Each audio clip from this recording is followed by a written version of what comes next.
Жаяу Мұса атындағы Ақсу жоғары көпсалалы колледжі. Мамандық кітапхана ісі, пән кітапхана тану. Оқытушы Султанова Гүлмира Маратовна. Бүгін сабақтың тақырыбы жазудың пайда болуы, кітаптардың тарихы және кітап басу. Сабақтың мақсаты жазудың пайдасы, кітап пайдасы туралы ақпарат беру. Жазудың пайда болуына әлеуметтік тарихи жағдайлардың әсері. Кітап басуды ойлап табудың маңызы. Бүгінгі сабақта біз сіздермен жазудың тарихына назар аударамыз.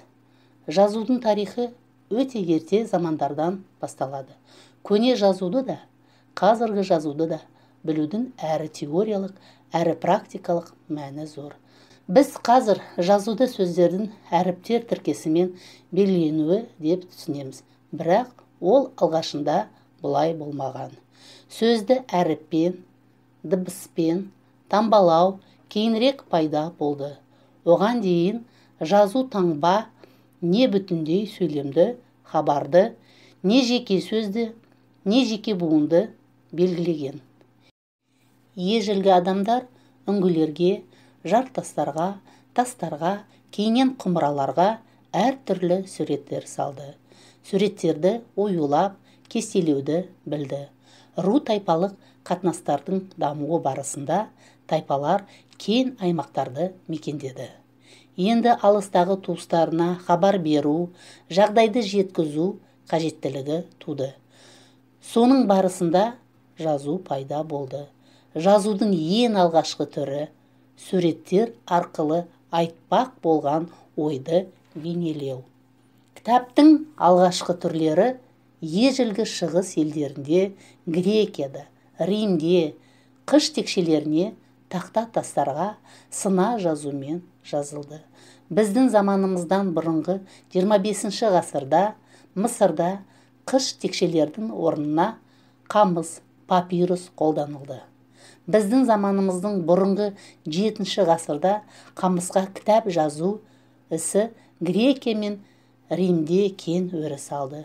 Осыған байланысты кітапты көшіріп жазуға машықтанған көшірушілер мен қолжазбаны көркемдеуші суретшілер пайда болды. Біздің заманымыздан бұрынғы 2 ғасырда қамыстың орнына тері, жарғақ қолданыла бастады. Ежелгі Рим мәдениеті мен ғылыми өкілдердің туындылары жарғақ кітаптарға жазылып таралды. 105 жылы Қытай шебері Цайлунь қағазды ойлап тауып, 13 ғасырда қағаз жасау өнері шығыстан батысқа тарай бастады. Осыған орай Европада қолжазба кітап қауырт өркендеп, түрліше әріптер, бас тақырыптар, айдарлар қолданыла бастады. Кітап мұқабалары алтын, күміс, тағы басқа металмен өрнектелді. 15 ғасырдың ортасында неміс өнер тапқышы Йоганн Гутенбергтің баспа қалыбын ойлап табуына байланысты жылжымалы құйма кәріппен құйылатын баспа кітап пайда болды. Алғашқы кітап басылымы ағаштан жасалады. Каллиграфия қалыбы 11 ғасырда пайда болды. Ал 1045 жылы Шын елінің өнерпазы Би Шен құймалы әріптерді жасап шығарды. Европада тұңғыш рет 15 ғасырда неміс өнер тапқышы Йоганн Гутенберг баспа станогын жасады. Ресейде тұңғыш басылымды 1564 жылы Мәскеуде Иван Федоров пен Петр Мстиславец басып шығарды. Қазақ кітап баспасы Ресейге қосылған соң қалыптасты. Барлық араб тілінде 9 ғасырда жазылған Оғызнама, Махмуд Қашқаридің Дюани Лұғат ат-Түрік тағы басқа кітаптар болды. 1800 жылы тұңғыш қазақша кітаптар шығарыла бастады. Төңкерістен кейін өзімізде шықты. Жазудың түрлеріне назар аударайық. Пиктографиялық жазу, идеографиялық жазу, буын жазу, әріптік немесе дыбыстық жазу. Пиктографиялық суретті жазу. Бұл жазудың ең алғашқы түрі.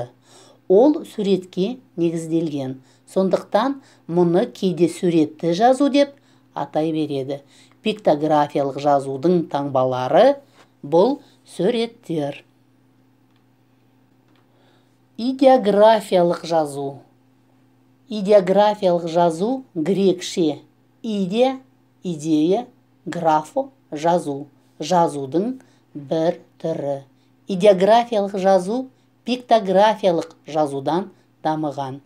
Идеографиялық жазуда таңба суреттен алыстап, шартты сызықтарға айналған.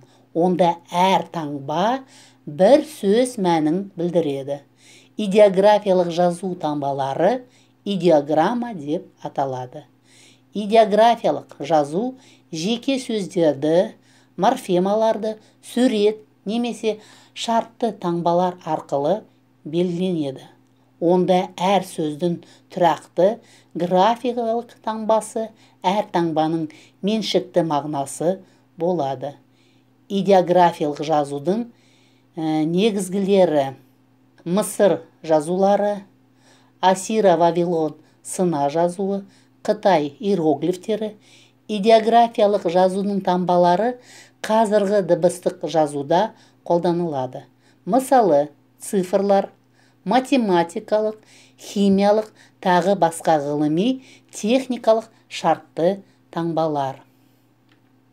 Буын жазуы. Бұл жазудың шығуына біріншіден бұдан дейін қолданылып келген идеографиялық таңбалар, аффикстерді, әсіресе шетел сөздердің кісі, қала аттарын таңбалауға икемсіз болуы.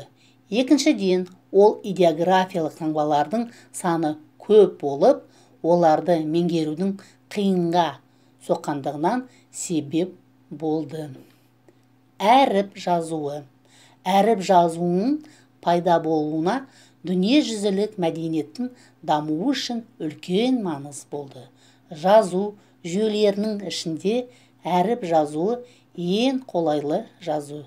Әр түрлі тілдерде буын саны мен сөздің санынан дыбыстың саны әлдеқайда аз. Осыған орай дыбыстарды таңбалау үшін әдетте 20-дан 40-қа дейінгі таңба санының өзі жеткілікті болды.